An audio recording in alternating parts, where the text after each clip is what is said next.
Alright, so the wind has settled down. How do you know when a pawpaw fruit is ripe? Now, most people will tell you that you shake the trees lightly or wait for a windy day and then you'll find fruit underneath the tree. This is the most traditional way of knowing when a pawpaw is ripe. However, there is a orchard method that takes a little bit of skill to develop.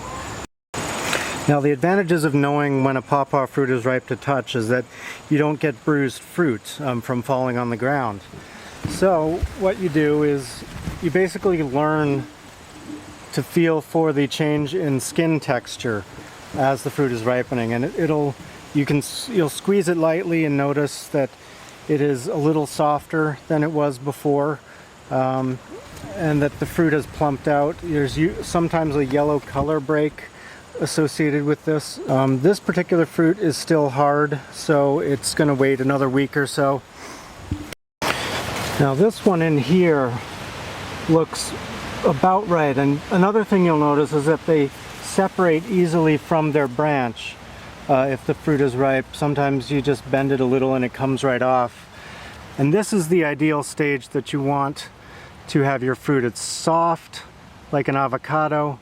I'm not bruising it by touching it lightly, but you learn basically by feel when a fruit is ripe. So this is Shenandoah, and you can see there's a slight yellow color break on this cultivar. They've got a nice plump fruit.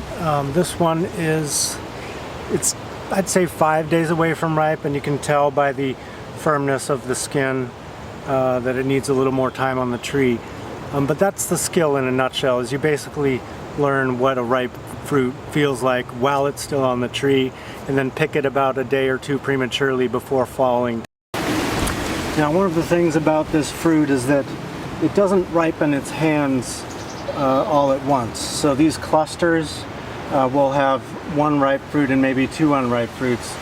And so what you need to learn to do is feel which ones are ripe, and you can actually snip off the ones that have ripened. And I use clippers for this, so you have a nice clean cut, and leave the other two to finish ripening.